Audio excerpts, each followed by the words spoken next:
We begin by thanking Hamad bin Khalifa Al Thani for his initiative in hosting this conference, and we welcome his continuing commitment to the city of Al-Quds.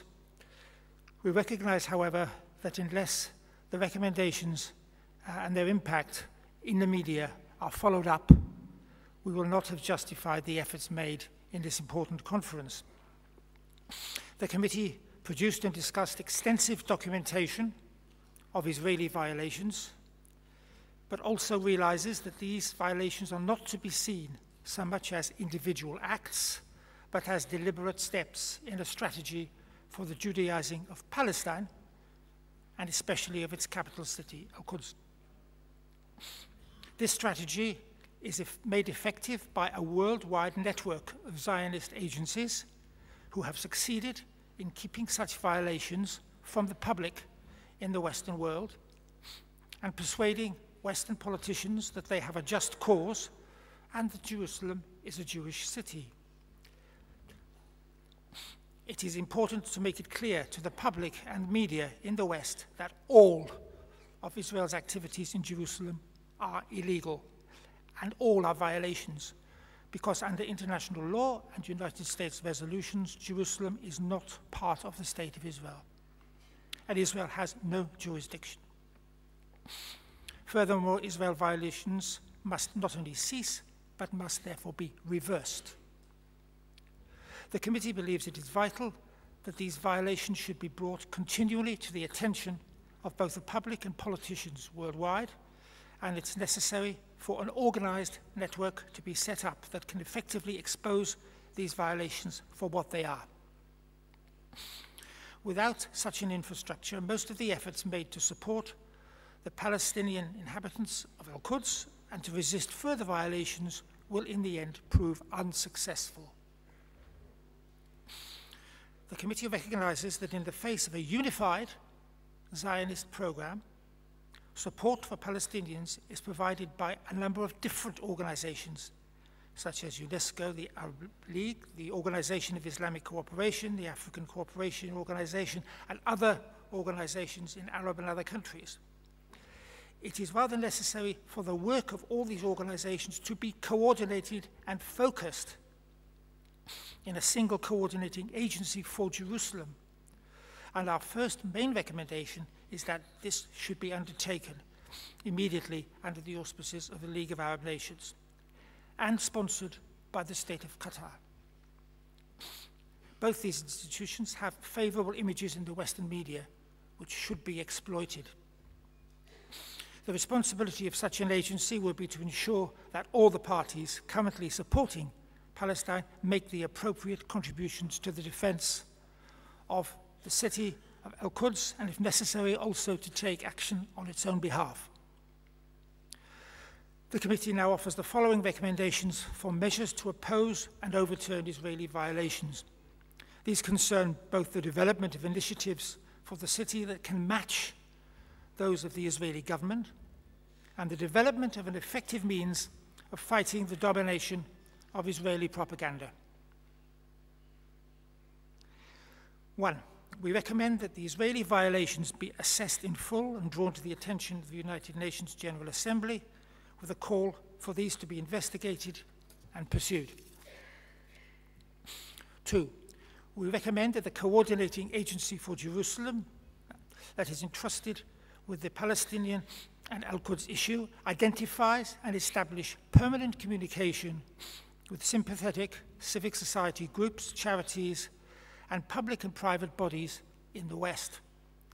These will include student and scholarly organizations, Amnesty International, Jewish groups opposed to Israeli policies, and Arabs and especially Palestinians living in the West, Christian churches, and political parties. 3. We commend the last European Union position paper on Jerusalem and recommend that Europe and the European Union in particular should be targeted. There is already a strong popular support for Palestine in these countries, but this needs to be helped by better information about Israeli atrocities. European political leaders need to be informed of the way in which their own economic policies support the State of Israel and thus the program of destroying Palestinian life. 4, we recommend that Arab states who can afford it should support the coordinating work of this agency. We commend the efforts of Arab states that have supported and do support the work in Palestine and in Jerusalem, including especially the Kingdom of Jordan and its work in Jerusalem on education on religious sites, and in particular the Magharbe Gate pathway. We call for increased and coordinated commitment to a campaign to reverse the Judaizing of Jerusalem and of Palestine.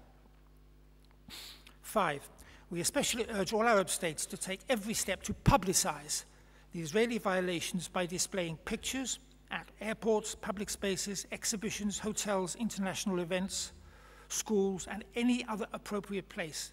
And we urge in particular the state of Qatar to give a lead in giving space in its airport and its public facilities to advertising the oppression of Palestinians and the theft of the city of Jerusalem.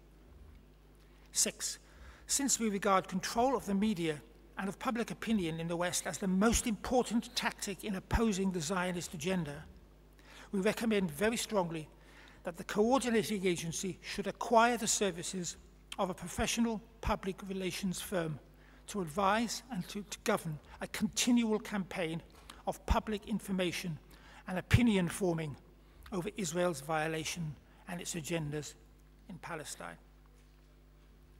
We have further specific recommendations as follows. 7, the word violation is too weak and technical to characterize the systematic abuses of rights.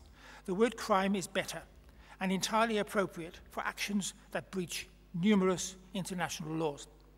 8, a single plan for the development of Al-Quds should be developed quickly as an alternative to the existing Israeli plans. This plan should receive maximum publicity and discussion outside as well as inside the Arab world. 9, the fate of Palestinian prisoners in particular should be identified as a particular issue to be brought to the attention of the West. All international pressure must be put on Israel to permit access to prisoners by their families and indeed to release all illegally held prisoners. Support for prisoners and their families must be encouraged by publicizing individual cases and drawing attention to the wives and children of these prisoners. This is a device used successfully by Israel. 10, the facts about the history of Jerusalem should be taught in every Arab school, and a book for use in Western schools should also be produced. 11, civil disobedience should be included and coordinated with other initiatives. It can be an important part of any efforts to raise media awareness for Palestinians. 12, a website dedicated to the Palestinian capital of Al-Quds should be created and maintained, perhaps by the New Jerusalem Agency that we recommend. And this should report continuing violations and provide correct information about the city and its history.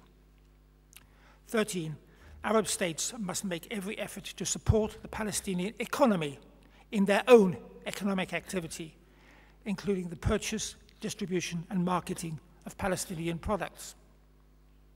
Finally, 14, the next international conference on Jerusalem should be held in a Western capital city to maximize publicity and impact. Representatives of the Israeli government should be invited to attend, to explain, and defend their crimes before the world. I commend this report.